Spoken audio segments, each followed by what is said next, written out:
Alright, hi guys. I am going to look at setting up WSL, and I personally am going to set up NixOS WSL. This is because that is what I use on my machine, and I'm very much used to how it works, and I very much enjoy it. So, to begin with, I am going to just download the latest release of NixOS WSL and scroll down NixOS WSL, and it is going to show up here. We're going to wait for that to download. One other thing that we might do today is take a look at the Copy Fail vulnerability. It's a pretty old, well, not pretty old, it was discovered in April, and so it is a little bit old in terms of cybersecurity because of how fast it moves, but I still think it would be kind of cool just to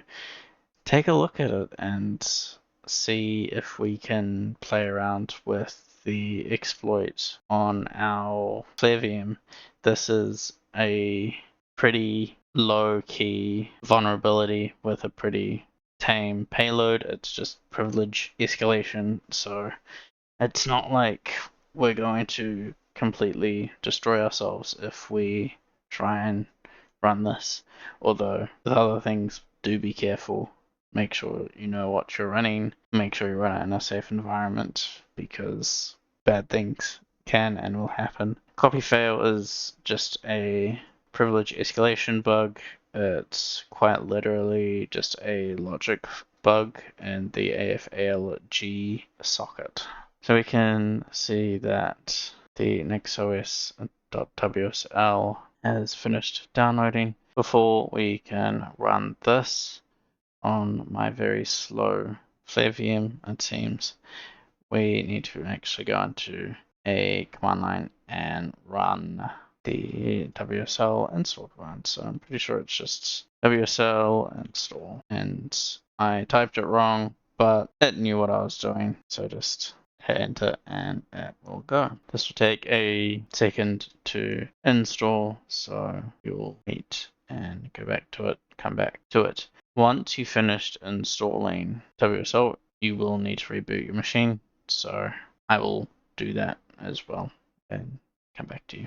Go back and to FlareVM, it has rebooted, and we should have WSL installed on our machine. I'm going to go into my downloads, and I'm just going to double click on nixos.wsl. So you can see that it is running the NixOS WSL install, and once this is finished, we should have NixOS. And as you can see, NixOS has been installed inside WSL. I'm going to just quit out of this for now. We are greeted with a welcome screen for WSL as well. Don't really care about that, but if we wanted to go back into WSL, we would just up the Windows terminal, and then in this drop down we get the option for NixOS, but you can also run WSL directly in the terminal and it will list out all of the things. You can go WSL list and you can list out all of the distributions you want. You can WSL install Ubuntu if you want, and that will install Ubuntu. All that good stuff. You can do list, and I think it's online, and it will give you a list of all of the distros that you can install. You would basically use this name to install the distro you want. So if I wanted Kali Linux, I'd go install D Kali Linux, and that's what it, and then it would install it. Maybe that, no, you don't need the D, you can just do it without. So you would just do WSL -- install Kali Linux, and there you go. You'll have Kali Linux. But I'm going to run NixOS, and once we've booted up, we can start doing stuff. Now I'm going to just run Nix shell, just for the purposes of this video, and I'm going to put bin tools and neovim, and I'm going to put file as well. For looking at this copy fail exploit, I think that's all we need. But if we need more, then we just get more. This is the power of NixOS that I really like. You can just download binaries at will, run them, and then as soon as you are finished with it, it will deload them from your system, and you can run Nix collect garbage, and it will remove it, and you'll be totally fine. So we can see that nvim is there, we can see that file is there, we can see obj dump is there, and we can go elf read is there. Read elf is there. Cool. So let's go into CyberChef and then copy.fail. We can go get the exploit. And so this is what the copy fail exploit is. It is a heavily minified payload that sets the system up for the exploit by connecting to the socket, throwing the 4 bytes of characters at it, and then running the user bin su and running this decompressed file. And this payload is an elf file. What we can do to know that is we can just pop it directly into here, and we can see that under the output there's this little magic wand, and it can help you run all of these recipes. So it goes from hex that converts it into something that's a little bit more runnable, it decodes it, then zlib inflates it. It's very much along the same lines of what this did, so zlib decompress, and this byte stop from hex from that D. So you see that D function there. This is the minified version of the decode. From here, what we can even do is we can push on this wand again, and it will give us the detect file type recipe, and it will tell us that is a executable and linkable format. ELF. That's application executable and all that good stuff. We don't need that. We need this. What we can do is we can save the output of this file into shellcode.bin, and that will put it in the download file. And then from here, we can actually start doing stuff with it. So if we go cd mnt c users cd YouTube and then downloads, we can see that we have the shellcode.bin file right here. We can nvim into shellcode.bin, and we can see that this here. Now what we can do is we can object dump this, and to do the object dump, we need to provide a few flags. This is going to be D, B, binary.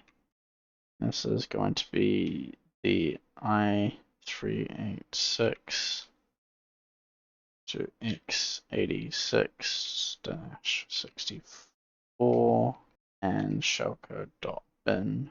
And this will give us the assembly code for it. So this is all the instructions. What we can do as well is we can run read elf on the file H that gets us the headers, and so this can tell us where the entry point address is, which is here, and so we can relate that to this up here.